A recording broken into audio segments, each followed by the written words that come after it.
Buenas tardes a todos. Es muy grato estar aquí, así que soy yo el que agradece esta invitación y les agradezco a ustedes su presencia. Siempre es interesante discutir lo que uno va pensando, elaborando, ponerlo por escrito y debatirlo. Y este foro me parece una ocasión excepcional para debatir sobre algunas cuestiones relacionadas con la historia de España del siglo XX. Bueno, yo empecé por ahí mi trabajo de historiador con una pregunta que yo creo que la gente de la generación a la que pertenezco, sea nacidos poco después de terminada la Guerra Civil, nos hicimos cuando llegamos a la edad de la razón política, que suele ser en torno a los 20 años de la razón, en fin, de las preocupaciones por la política y por el mundo que se ha heredado y por el legado que se ha recibido de los mayores y por la protesta o la intranquilidad ante ese legado. Y la pregunta, que creo que es propia de mi generación, es ¿qué nos ha pasado? ¿Qué ha pasado aquí? Como lo decía Vargas Llosa, ¿dónde se nos jodió la España, ¿no? Zabalita, ¿dónde se nos jodió la España? Porque cuando despertamos a la razón política lo que vimos fue un entorno de miseria, de falta de libertades, de mentira en los relatos que recibíamos del pasado, aquello que se nos presentaba como una guerra de liberación o como una cruzada contra las fuerzas del mal y del anti-España, y nos empezamos a hacer preguntas sobre ese pasado. Creo que a esta generación a la que yo pertenezco, es decir, la que cuando llega el momento de la transición tiene entre 30 y 40 años de edad, la búsqueda del pasado no se sitúa en la recepción de una tradición recibida, porque no existía una tradición de conocimiento sobre nuestro siglo XX, sino que tuvimos que empezar a hurgar, a ir intentando entrar en archivos que estaban cerrados, desempolvar hemerotecas que no se habían consultado, buscar a testigos que no habían tenido la posibilidad de hablar. Ahí hay una experiencia que es siempre inolvidable, que es que cuando salíamos al extranjero y veíamos realmente a quienes habían sido derrotados en la Guerra Civil y estaban en el exilio y nos decían, no, ya este fin de año seguro que nos podemos dar un abrazo. En Sevilla, que yo vivía en Sevilla, aunque soy de Ferrol. Desde muy pequeño mi familia tuvo que salir de Ferrol y trasladarse a Sevilla. Nos vemos en Sevilla, me decían a mí la primera vez que vi a un exiliado. Por sugerencia de un amigo que tenía en Sevilla, me dijo, hombre, si vas a París no te olvides de visitar a fulano. Fue lo primero que hice, visitar a fulano. Y ese fulano, que era un obrero de la construcción, dijo, este fin de año nos vemos en Sevilla, seguro.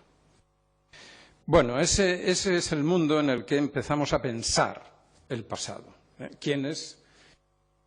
No quienes profesionalmente estábamos en él, no quienes éramos historiadores. Yo no soy historiador de grado, no tengo grado de historiador, no soy licenciado en historia.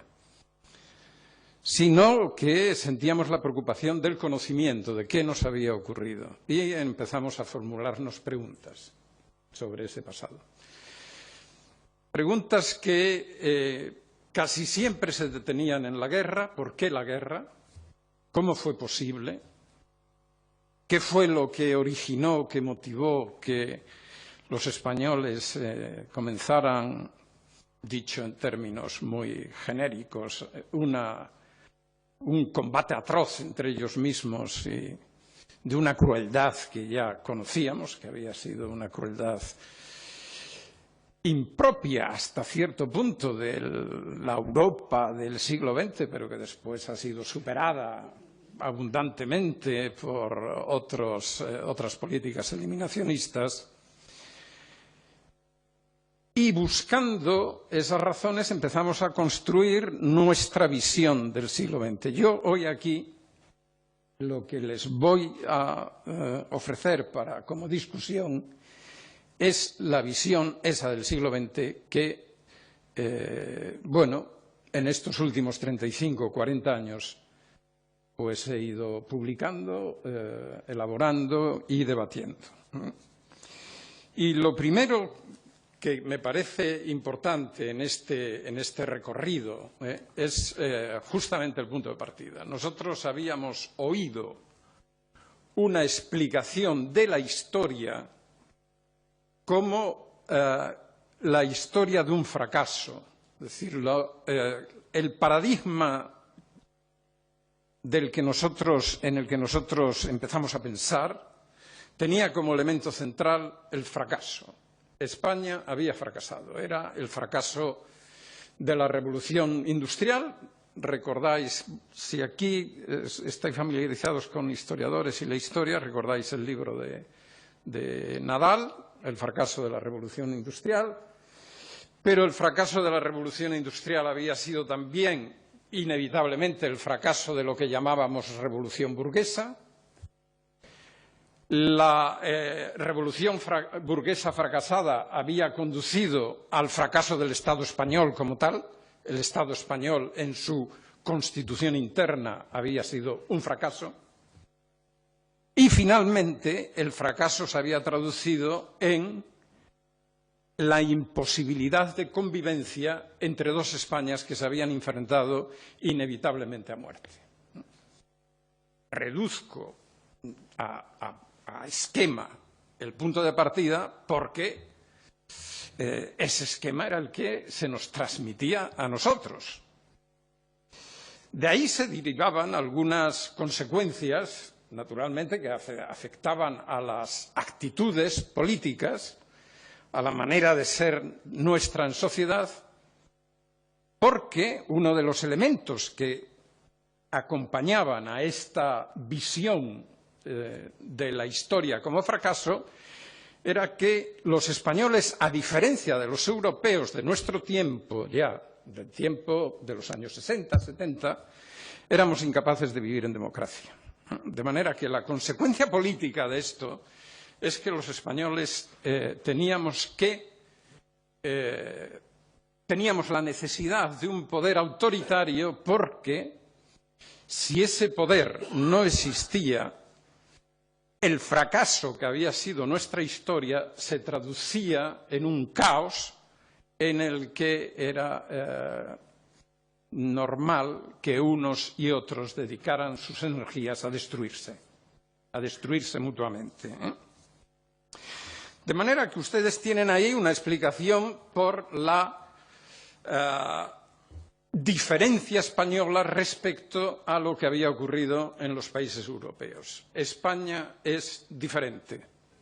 Esta era la visión que se había creado dentro, diferencia que, bueno, utilizaba Manuel Fraga en la propaganda del Sol, ¿no? La diferencia española viene convertida, pero que estaba basada en un tópico que era el tópico de la mirada que nosotros dirigíamos al pasado y de la mirada que nos devolvían los hispanistas que trataban de la historia de España, que España era diferente y que España necesitaba un régimen autoritario. Ese es el marco en el que pensamos a intentar levantar esa losa que pesaba sobre nosotros, que, bueno, para decirlo rápidamente, es la losa del fracaso. Y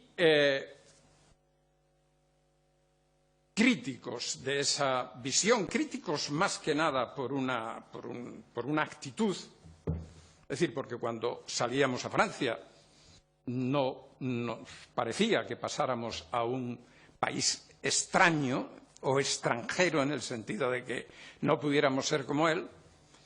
Y una actitud, además, que, aparte de medir esa no diferencia, llevaba implícito el deseo de ser como ellos. Si a un español de los años 60 se le preguntaba, ¿y usted cómo quiere que sea el futuro de España?, lo más probable es que respondiera como ahora es Francia.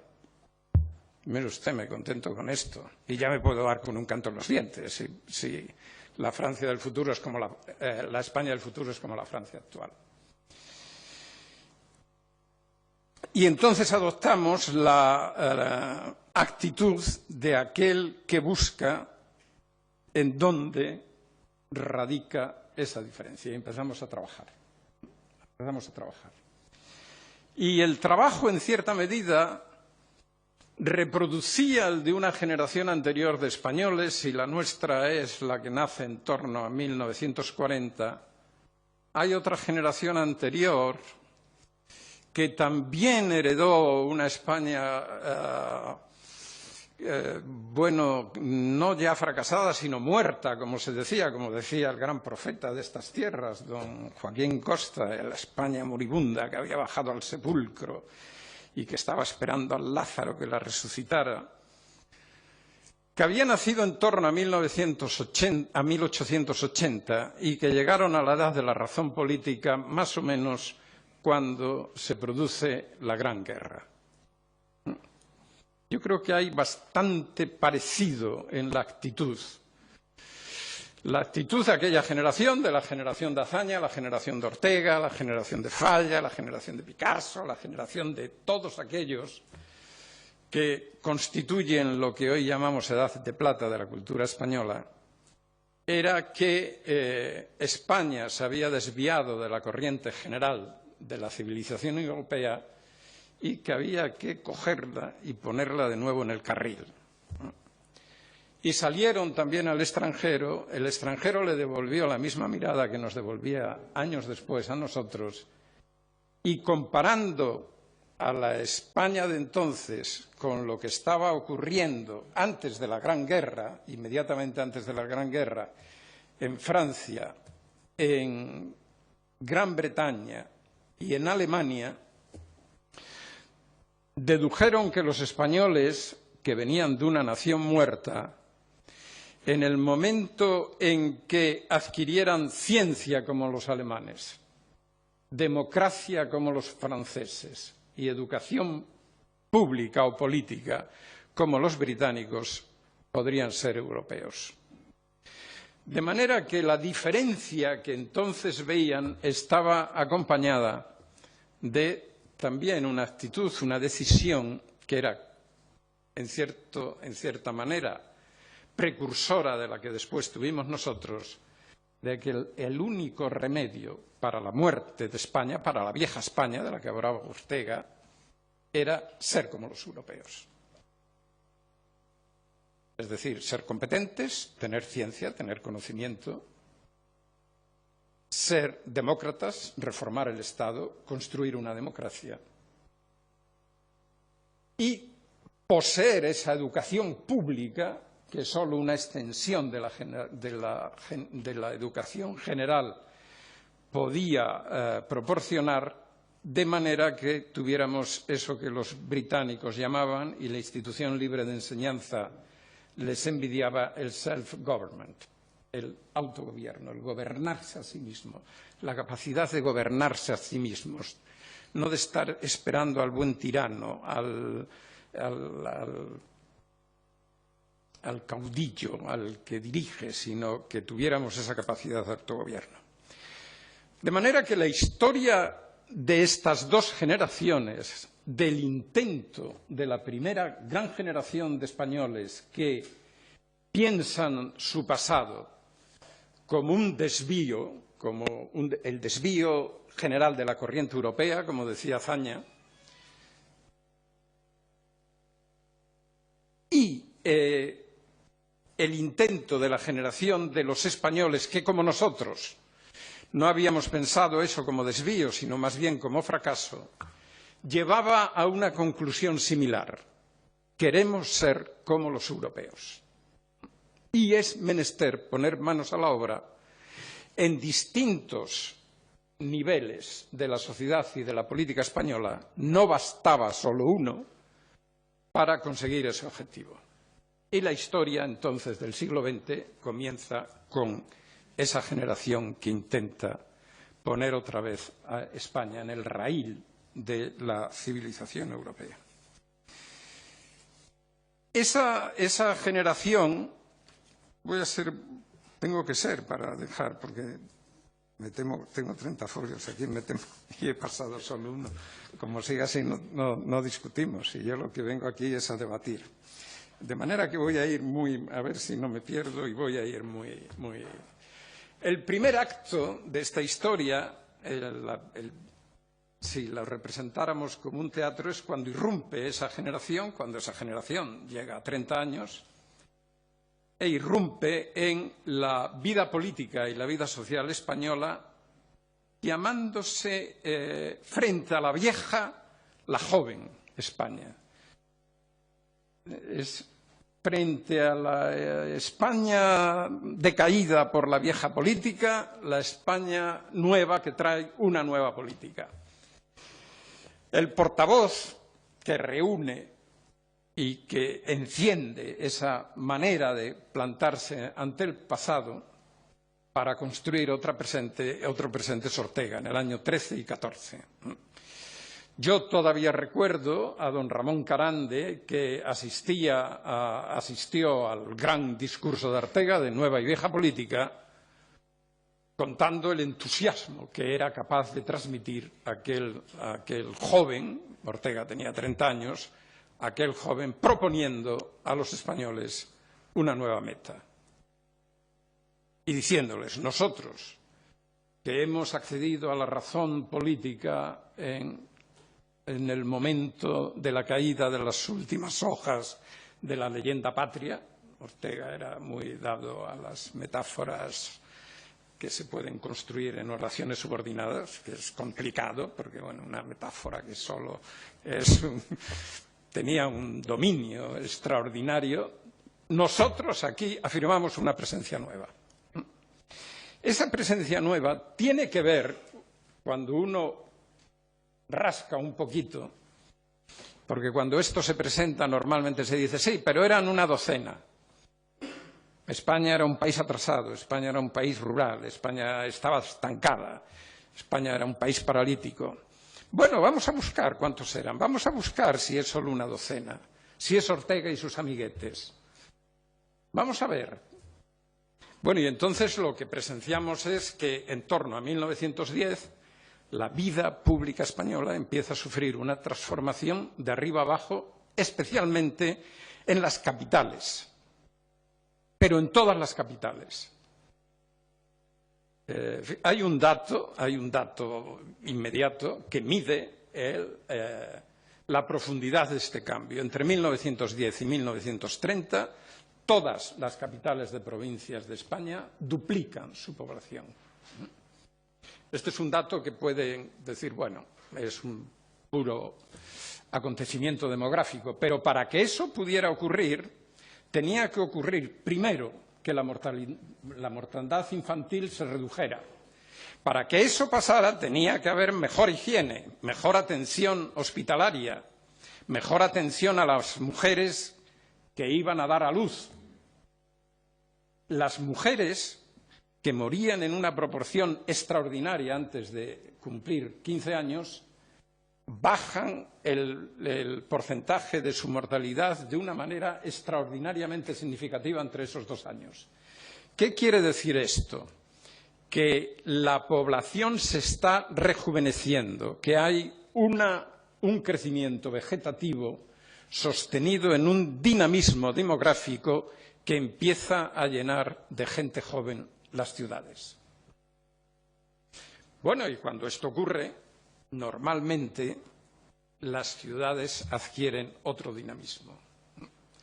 Si contemplan ustedes lo que era una ciudad española en 1880 y lo que empieza a ser una ciudad española, pero digo Zaragoza, digo Sevilla, digo Málaga, digo Bilbao, no solo Barcelona y Madrid, que siempre han estado por encima, haciendo bueno aquello de Guerra, ¿no? Cuando decía primero yo, después Naide y después vienen todos los demás. Aquí la jerarquía urbana siempre ha sido Barcelona-Madrid, después Naide y después los demás. Pero esos demás tienen también un dinamismo que a veces queda oculto viendo solo la vida intelectual de Barcelona y Madrid. ¿En qué se traduce? Apertura de ateneos, construcción de un teatro, la llegada del cine, las tertulias, los lugares de debate que se multiplican. Es decir, que son generaciones muy vivas, son generaciones muy jóvenes que no emigran, porque la Gran Guerra cierra el destino tradicional de la migración española, que era América Latina, y que están recibiendo, se están transformando esas ciudades y están recibiendo en sus extrarradios, y esto pasa aquí y pasa en todas las capitales, a una masa nueva de gente joven también que viene de el campo, porque el campo está expulsando en una proporción que se asemeja mucho a la que después tendrá en los años 60. La primera gran emigración española no es de 1960. La primera gran emigración es de los años 10 y 20. Pero hasta un punto en el que si no se estudia, no se mide la profundidad que entraña ese cambio. A principio de siglo, España tiene una proporción de población rural cercana al 75%. En los años 30, esa proporción baja al 45%. O sea, baja, ya no es el país masivamente rural. ¿A dónde han ido esa gente? ¿Quién los recibe? ¿Dónde van?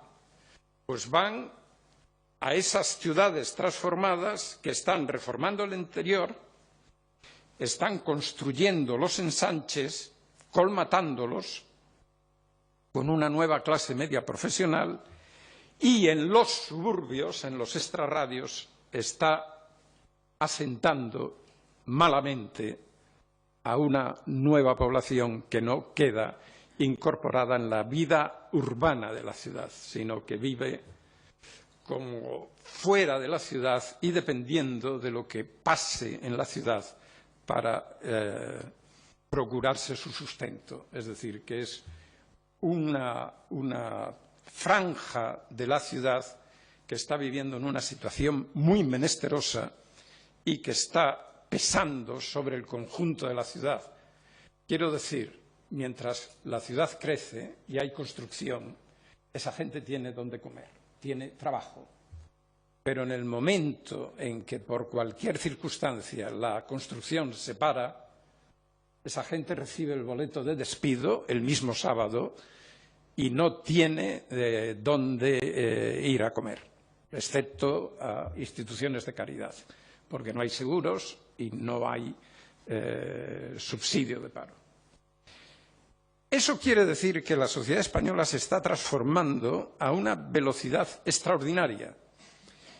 Quiere decir que va a dar lugar también a fenómenos de una riqueza cultural tan extraordinaria que la hemos llamado, y en esto, bueno, el primer gran estudio es el de José Carlos Mayner, profesor de la universidad de esta ciudad, que ya habló de la Edad de Plata, es decir, que es, digamos que es como quien descubre, ¿no?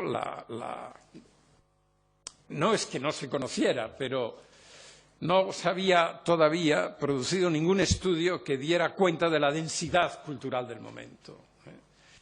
En José Carlos Mayner es más literaria, es poesía, es literatura, pero eso se puede extender a todos los ámbitos de la vida cultural. Empieza a haber mucho arquitecto, ingeniero, médicos que tienen buenas bibliotecas, que leen, que saben, que son competentes en su materia y que dan ese momento de extraordinaria fulgor cultural al que hemos unido los nombres de la generación del 27, pero también los nombres de la generación del 98 y los nombres de la generación del 14. Son 3 generaciones en las que no por casualidad se está produciendo una confluencia de la vida cultural española con la vida cultural europea. Un músico español puede estrenar una pieza en París y ser aclamado en París. O un pintor español puede abrir una exposición en París por primera vez. Esto no era habitual. Eso está ocurriendo en estos años. Y, sin embargo, todos son conscientes de que el aparato político en el que esto está ocurriendo es un aparato político anquilosado. Es lo que ellos llaman vieja política. ¿Cómo se corrige esto? Es decir, ¿cómo se acopla? Porque aquí lo primero que se ve es que, claro, en un momento de tan extraordinario crecimiento y de tanta vitalidad y con esa proporción, si veis las pirámides de edad, veréis que los tramos más anchos no son los de abajo, sino son los de las ciudades, de las capitales, sino los intermedios. Con esa presencia de gente joven entre 15 y 35 años en las ciudades, normalmente esto quiere decir que son ciudades con una enorme vitalidad, pero también ciudades conflictivas, porque están recibiendo mucha gente de fuera. Entonces, el sistema de la política que puede encauzar todo esto no tenía ninguna determinación por el pasado, por una incapacidad innata de los españoles de no darse el sistema político acorde con esa transformación de la ciudad. Y, sin embargo, el sistema político está en manos de una oligarquía que es una oligarquía mayor, envejecida. Los presidentes del gobierno no suelen ya tener ocasión de cumplir 60 años, porque los han cumplido hace tiempo. Es gente muy... No solo esto de la vieja política no es porque fuera vieja en el sentido de política, sino porque era una política dirigida por viejos o por gente mayor, otras generaciones, cuyos problemas no eran, o los problemas principales que ellos tenían, de los que habían derivado ese sistema político, no era lo que estaba ocurriendo en esos momentos en esas ciudades, sino que no se reprodujera lo que había pasado en el siglo XIX. Es decir, eran una gente que habían dado con una fórmula de gobierno capaz de resolver los problemas del siglo XIX. Los levantamientos militares, las insurrecciones populares, el cambio de constitución continua, los cambios continuos de progresistas moderados en una especie de concepción de política como guerra, es decir, lo que yo te gano a ti es lo que te lo quito y entonces ahora vengo yo y te quito. Es aquel continuo tejer y destejer del que habló don Juan Valera. Entonces lo que ellos ponen fin es a ese tipo de conflicto. Y lo ponen con un sistema que es un sistema fraudulento, es un sistema de sufragio universal, pero de sufragio universal fraudulento, en el que, para que no se les estropee el invento, el reparto de poder se hace antes de que se convoquen las elecciones.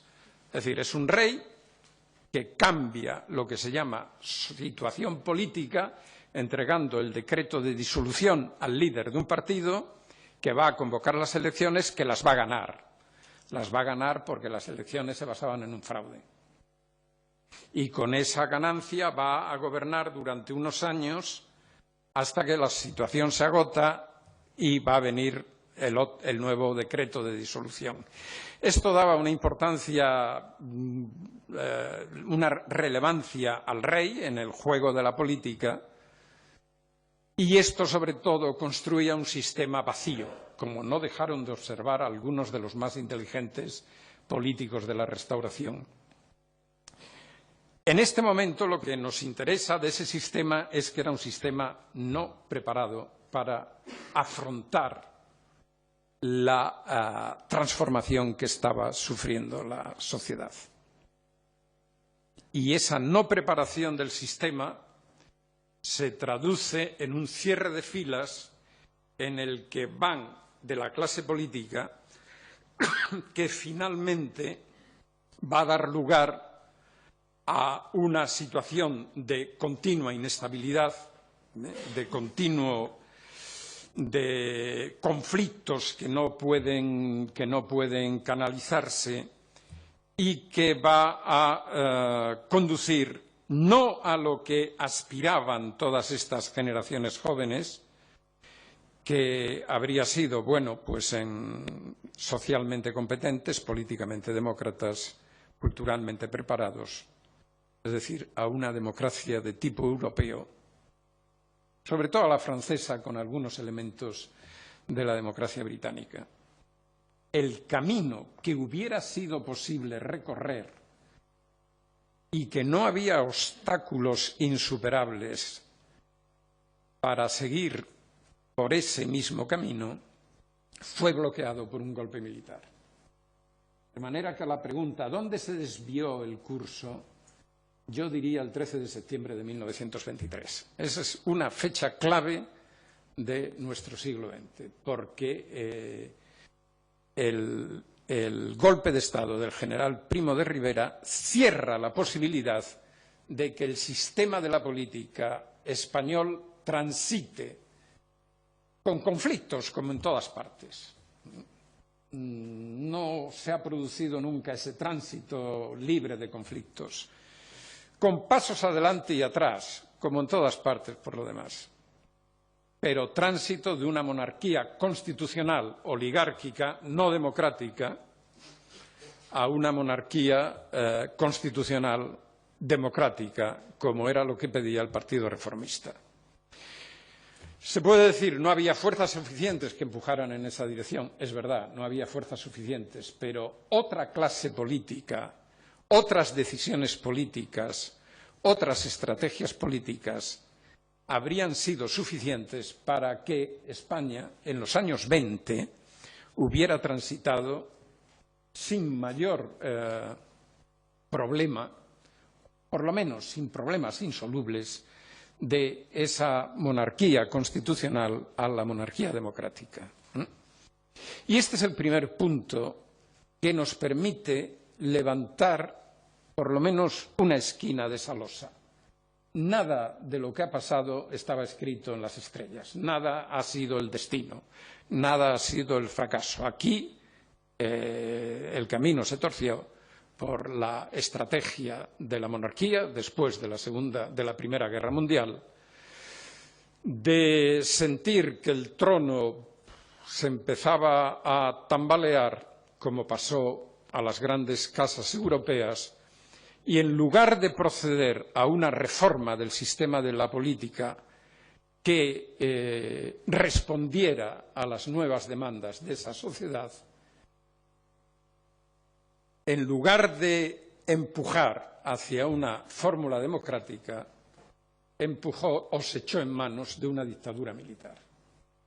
Una dictadura militar que inmediatamente echa mano de un nuevo partido, un partido católico, la Unión Patriótica, que le sirve, digamos, como una especie de clase de servicio para controlar la vida social, donde antes había caciques. De manera que de la monarquía constitucional pasamos a la monarquía dictatorial basada en un único partido. Un único partido que es el que tiene la posibilidad de darle a aquello una especie de pseudo-constitución que finalmente va a resultar fallida. Cuando la dictadura se quiere constitucionalizar es cuando aparece que todo eso que había ido cociéndose en las ciudades españolas en los años 10 y 20, todo eso que había ido creciendo, toda esa juventud que había adquirido nuevos conocimientos, que había salido al extranjero, que había sido protagonista de la vida social y cultural de las ciudades, digo, cuando se quiere constitucionalizar la dictadura con la pseudo-constitución que quiere dar Primo de Rivera, toda esa gente se echa a la calle y desborda los marcos de la dictadura y finalmente desborda los marcos de la misma monarquía. 1923 lo he puesto como el año del desvío, ¿no? 1930 es el año más fascinante de nuestra historia del siglo XX. Yo, al menos, creo, si me dicen, hombre, ¿y qué te hubiera gustado a ti vivir de este siglo? 1930. 1930 desde principios de enero. Desde principios de enero en el que se produce la caída del dictador. Pero la caída del dictador saca a la calle algo que nadie esperaba. Y sin embargo estaba ahí. O sea, hay una causa, digamos, causa en el sentido social. Es decir, hay una probabilidad, de que eso ocurriera. Que una sociedad que ha crecido, que se ha diversificado, que ya están no solo los jóvenes, sino también las jóvenes, accediendo a la esfera pública, empezando a ir a la universidad, debatiendo, discutiendo, en la que las universidades, que todavía no reciben más que a 50 o 60.000 estudiantes, pero que son ya gérmenes de ideas y de vida, más esas clases medias que han crecido en los ensanches, más la nueva clase obrera que ha crecido en los extrarradios, todo eso empieza a bullir. Se pone en ebullición realmente y empiezan a salir y a lo que entonces se llamó definirse. Había que definirse. El general Mola, que era el jefe de la seguridad, el director general de seguridad, tiene unas memorias sobre ese año, en el que habla mucho de ese año, y en las que se percibe el nerviosismo. Todo el mundo quiere definirse, van unos y vienen otros, y todo el mundo quiere definirse. ¿Qué era aquello de definirse? Pues era una sociedad todavía en la que los intelectuales, los políticos, la gente de relumbrón social arrastraba a público, ¿no? La gente quería oír. No había televisión, la radio estaba en sus comienzos, los periódicos eran más bien bastante plastas porque tenían la letra muy menudita y no tenían apenas imágenes. Y entonces la palabra viva era muy importante. El qué dice fulano o qué va a decir fulano, que ahora han puesto como para un anuncio de un célebre, una estrella de la comunicación. ¿Y qué dice fulano? Y dice, a mí qué me importa lo que diga fulano, ¿no? Pues antes no. ¿Y qué dice? ¿Qué dice Ortega? ¿Y qué dice Sánchez Guerra? ¿Y qué va a decir don Niceto Alcalá Zamora? Y entonces cuando se anunciaba y Unamuno, que vuelve de su exilio, ¿y qué dice Unamuno? Y entonces cuando se anuncia una conferencia o que fulano va a hablar, es que se va a definir. Y la definición es que se define por la República. Y entonces la República, que era más bien cosa hasta 1930 de gentes de, digamos, casinos. Casinos, gente vestida de gris habitualmente, mayor, que tenían el recuerdo de la República y que tenían la esperanza en la República, pero que no hacían nada por la República, nada más que fumarse unos puros que apestaban los casinos, porque entrar en un casino entonces era, bueno, pues era peligro de muerte, dirían hoy las ministras de Sanidad. Bueno, esto de pronto, dices, bueno, no habían desaparecido los republicanos y los republicanos están todos en la calle. todos, y empiezan las manifestaciones por la República, que no son manifestaciones solo de estudiantes, pero que los estudiantes juegan un papel decisivo. No son solo manifestaciones de clase media, es también manifestación de la clase obrera, organizada, como se decía entonces, sobre todo de la Unión General de Trabajadores, que habían colaborado con la dictadura, pero que rompen amarras y salen a por la República también. Y es la República, es como una esperanza de que la vida entera se va a transformar. La República, por fin, nos va a llevar a la vía de donde nunca debíamos habernos desviado, que es la vía europea. Azaña lo expresa con su habitual bueno, digamos, contundencia.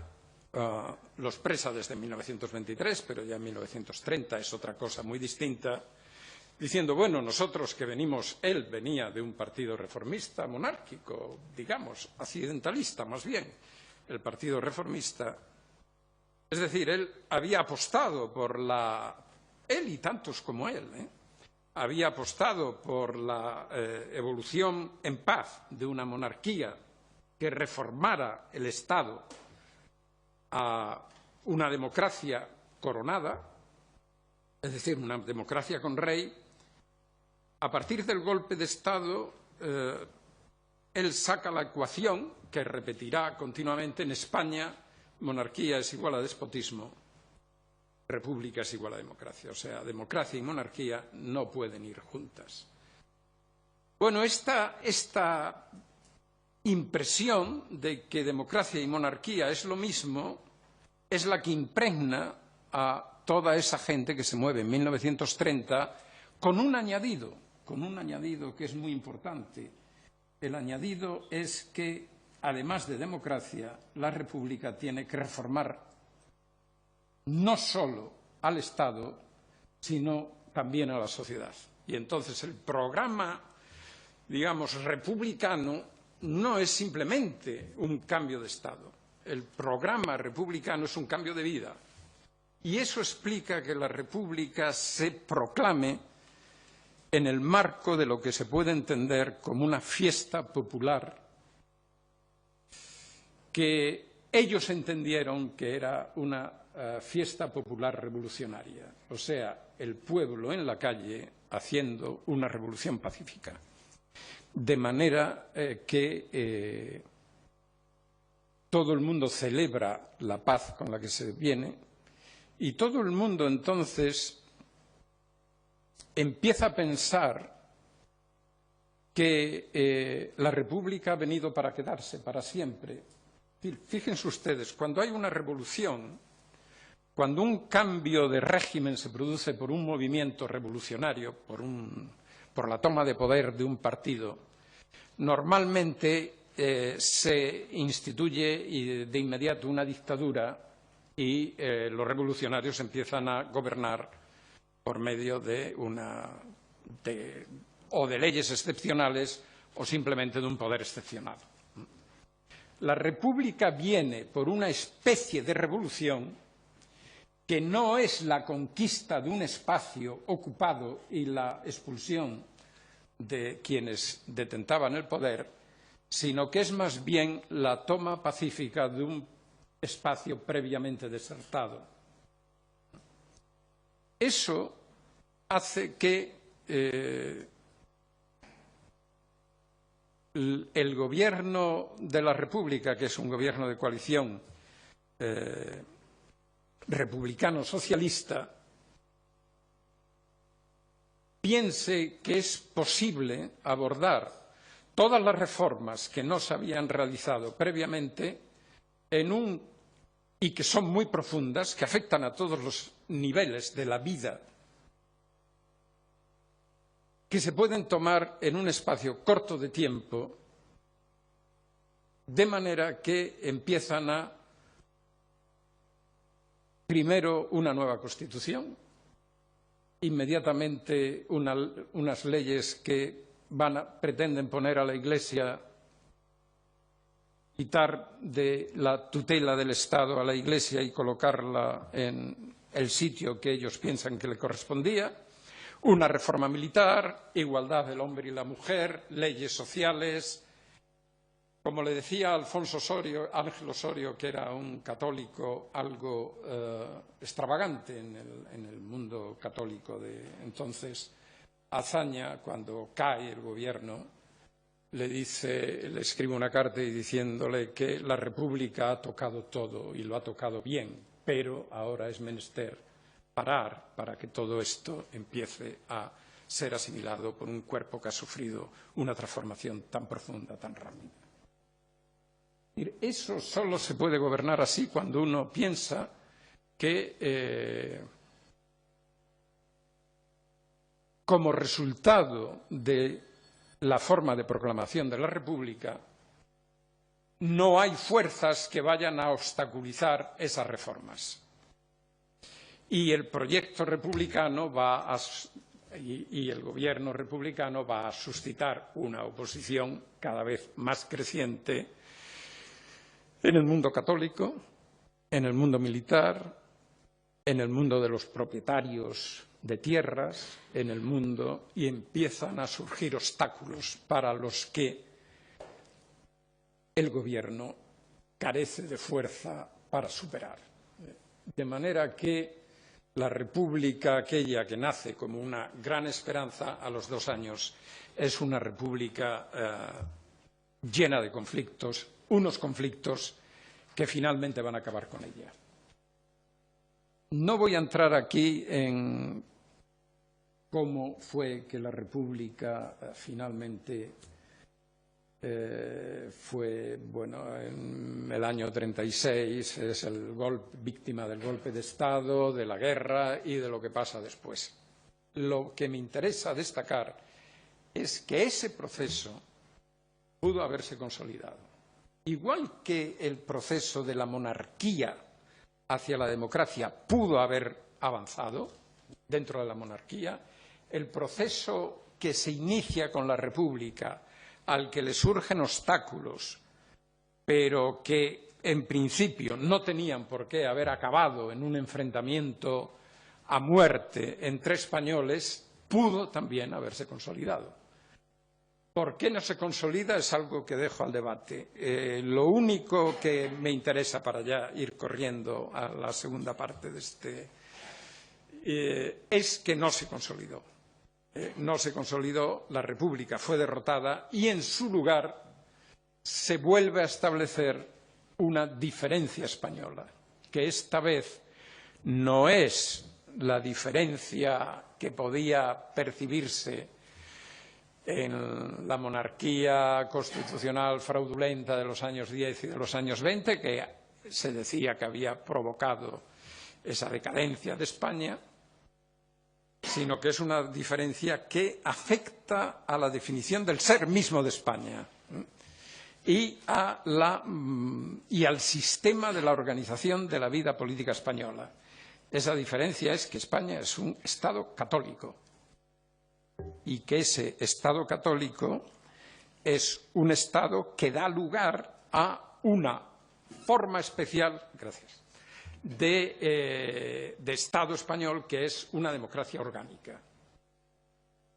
Dejo ahí esto, Es decir, que lo que resulta de la guerra civil es un proyecto de construcción de una España que marca claramente una diferencia con lo que está pasando en Europa. En Europa, después de la Guerra Mundial, se ha abierto un proceso de democratización, de establecimiento de democracias, que va a conducir, bueno, pues a esta nueva Europa que va. España presume de su diferencia en este momento. España, o la España oficial, la España de los vencedores, presume de su diferencia en el sentido de que ha logrado liquidar aquella parte de España que se ha definido como anti-España y que no era España, sino que era un virus extranjero que se había metido en el cuerpo de España y la había infectado hasta provocar la guerra civil. y se intenta construir un nuevo Estado, que es el Estado nacional, en su cúspide como vigilantes, pero no solo como vigilantes, sino como detentadores de un poder supremo, el jefe de los ejércitos, que es también jefe del Estado, y que juega un papel también, porque es muy importante lo que él decida, juega también un papel como jefe del movimiento y como cúspide de todo el aparato de Estado en el que está incrustada la Iglesia Católica.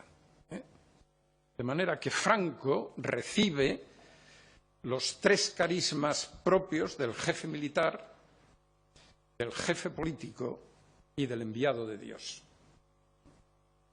Y eso pretende ser una construcción en la que España, que ha tenido una historia singular, va a consolidar una diferencia para el futuro. Y, sin embargo, aparece una nueva generación. Esta generación es la generación de los hijos de la guerra. Y esta generación, y voy a terminar con esto, esta generación que es en muchos de sus elementos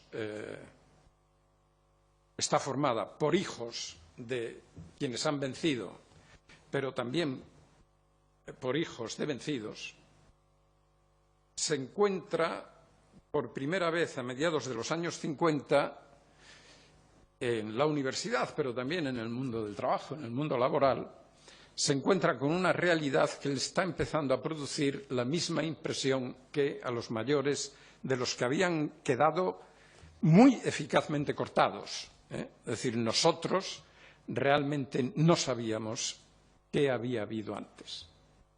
Nosotros fuimos educados en la ignorancia de lo que había ocurrido y no estábamos conectados con una tradición de la que nos pudiéramos sentir herederos.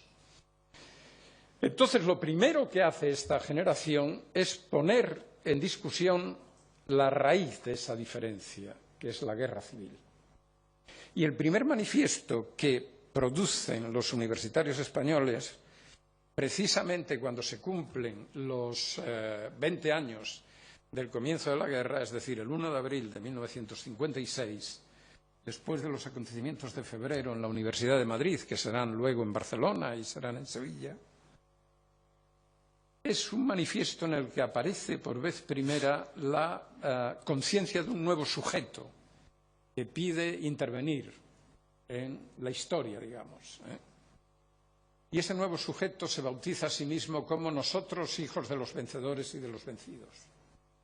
Eso quiere decir que niegan la división que se había creído establecer por toda la eternidad como consecuencia de la guerra.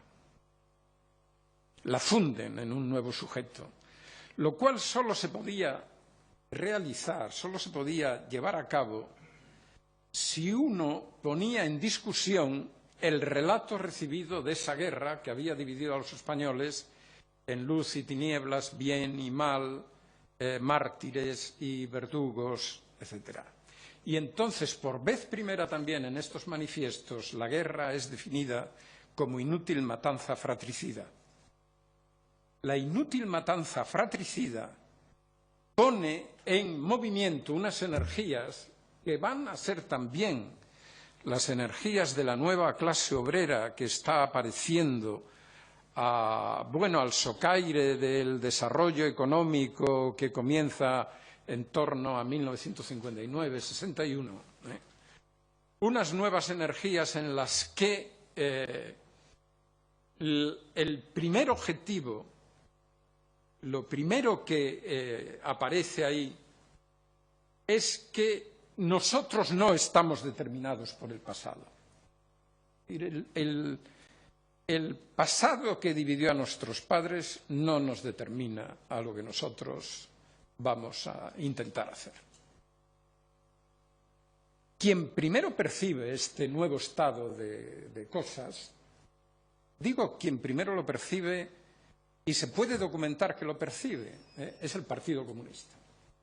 El Partido Comunista, que vuelve otra vez a aparecer públicamente en torno a esos años, adopta en el verano de 1956 una resolución que es la resolución por la reconciliación de los españoles.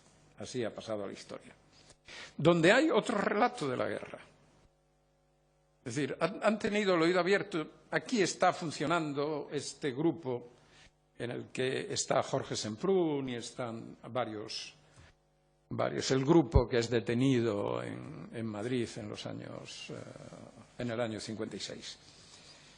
Y entonces el lenguaje viene a ser prácticamente el mismo. Pero fíjense cómo una cosa va induciendo otras.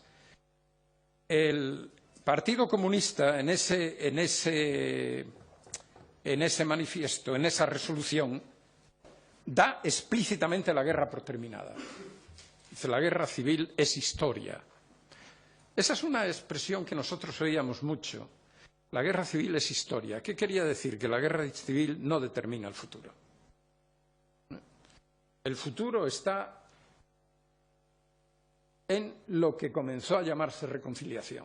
El futuro está en que todos, vengan de donde vengan, que estén por la democracia, pueden participar en acciones comunes, en acciones conjuntas, firmar manifiestos, etcétera. Eso se va alimentando por una parte de la oposición vencida, pero por otra parte también de los disidentes que vienen de la misma dictadura y que se encuentran en espacios que están a salvo de la mirada de la policía. Es decir, en sacristías, en conventos, en locales parroquiales, que llena de nuevo la vida de los años, la vida de esta gente en los años 60.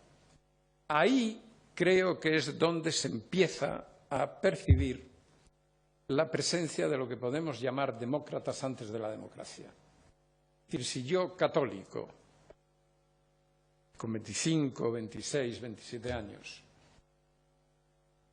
me encuentro, pongo por caso, en el salón de actos, porque me ocurrió, en el salón de actos del Palacio Episcopal Arzobispal de Sevilla, con gentes de comisiones obreras, con comunistas, que vamos a escuchar todos a don Manuel Jiménez Fernández, que había sido ministro de la CEDA en la República, que nos va a hablar de la reforma agraria. Ahí está pasando algo. No cabe duda. ¿Qué está pasando?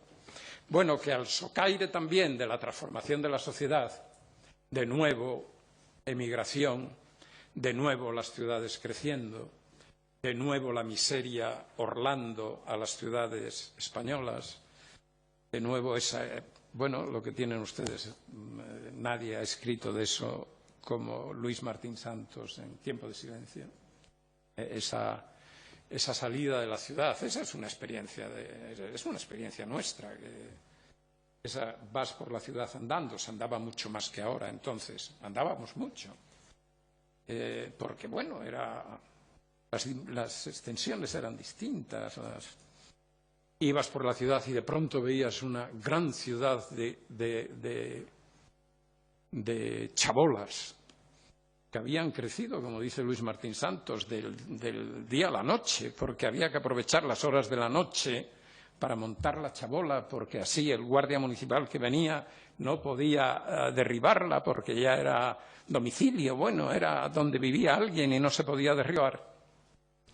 Esa experiencia es donde se va cociendo, digamos, es el caldo en el que se cuece el encuentro que se va extendiendo entre hijos de vencedores e hijos de vencidos.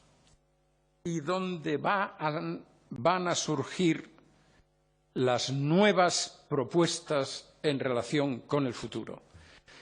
En resumen, ¿de qué se trata con las nuevas propuestas? Si veis los encuentros y las resoluciones que salen de los encuentros, pues estos de estudiantes, las comisiones obreras en Asturias, la reunión de Múnich, las mesas democráticas, etcétera, Si se ven esos encuentros, lo primero que aparece es, como primer punto, normalmente, es amnistía en relación con el pasado.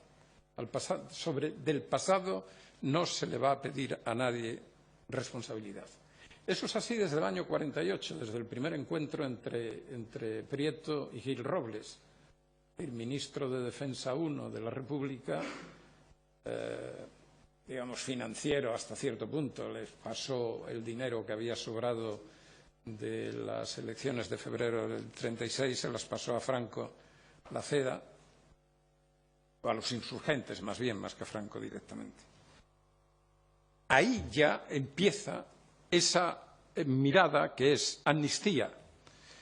A partir de la amnistía se produciría, bueno, hay derivados, hay proyectos muy variados, pero en el tramo principal es partir de la consideración de la guerra como historia, de el nombramiento de una situación provisional, de un periodo de transición. De periodo de transición se está hablando en España desde el final de la guerra.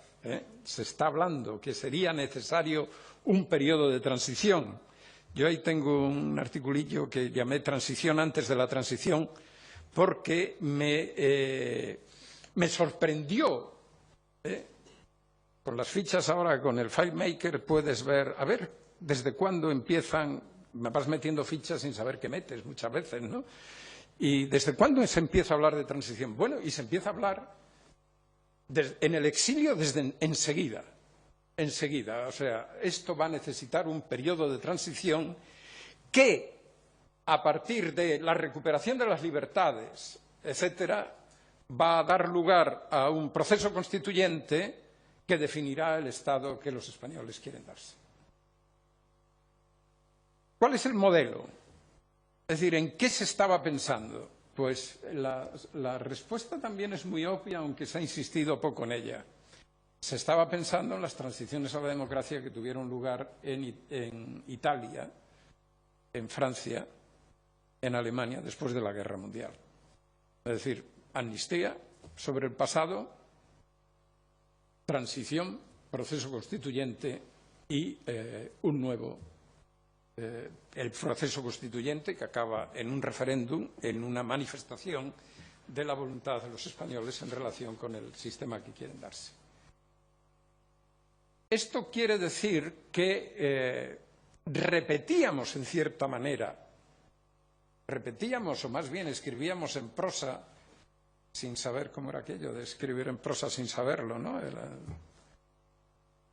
Aquel gentilhombre de Molière, ¿no es esto? Me parece, pero no. Estábamos escribiendo de nuevo una historia que se había intentado 40 años antes. Y la República lo que pretendió fue empujar al Estado, a la sociedad, a la vida cultural, a todo en España hacia Europa. Lo que hizo la generación de la transición, porque tampoco es cosa de personalizar, es la gente que estuvo allí, la gente que salió a la calle, la gente que luchó, la gente que murió, porque fueron años duros también. Lo que pretendía, en definitiva, era construir un sistema de la política en la que,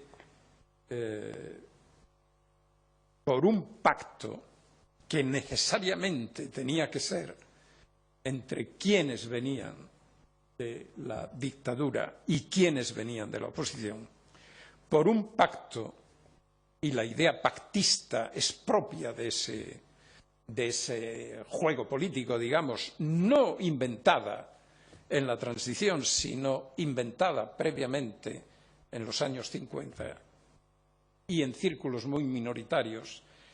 Ya se puede ver en los años 40, círculos que se extienden cada vez más. Esa idea de pacto era una idea que venía de la experiencia propia de esa generación y que no era de hereda de una tradición española anterior. la tradición española constitucional o constituyente era que quien tenía mayoría era el que hacía la Constitución. Y por eso hay tantas constituciones en España. Lo nuevo de la transición no es el impulso hacia Europa, no es tampoco la idea de que, bueno, nos levantamos esta losa del fracaso que nos ha... Eso ya lo habían hecho otros, ya habían mostrado lo que eran capaces de hacer.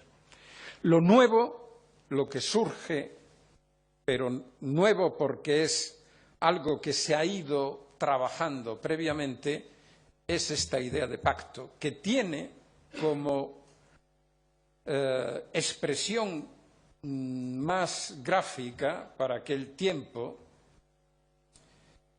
el hecho de que los comunistas emprendan una política de reconciliación y los católicos una política de diálogo.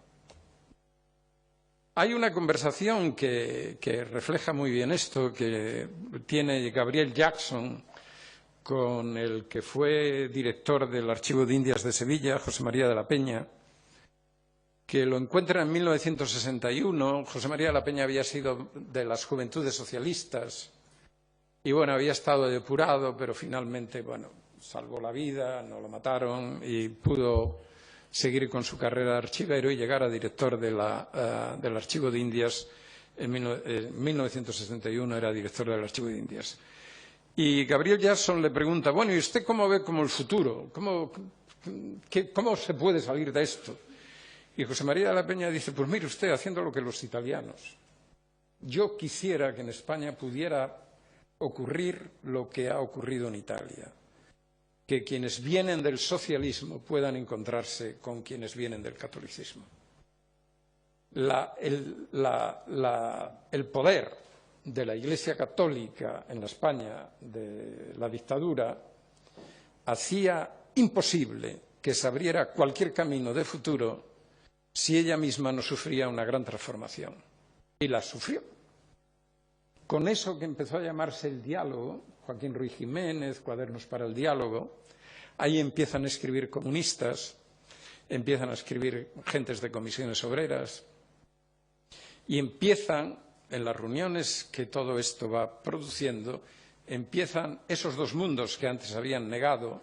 Hablo de mundos en sentido amplio, no me refiero ahora mismo a partidos concretos, sino a mundos amplios. Ahí empezó a forjarse una nueva cultura política, que es finalmente la cultura política que da lugar a la transición a la democracia. Esta transición a la democracia no tiene una fecha. Uno puede decir, la República se proclamó el 14 de abril, incluso podemos decir la hora, y hasta el minuto se puede decir. Fue a tal hora, no la sé, pero se podría decir. Las proclamas de Macià, desde los diferentes balcones en que se proclamó primero la República Catalana, luego la República Catalana dentro de la República Española, luego, es así, esas están, se sabe exactamente qué momento fue. Pero, en fin, pongan ustedes un día en Madrid, de abril, bien, bonito, con sol, buena temperatura, el balcón de la Puerta del Sol, 10 de la noche aproximadamente, se proclama la República Española. Uno dice, ¿la transición cuándo se proclama? No hay proclama. La proclamación de la República Española fue un acontecimiento, la transición es un proceso. Un proceso no es un acontecimiento, un proceso es un proceso, evidentemente.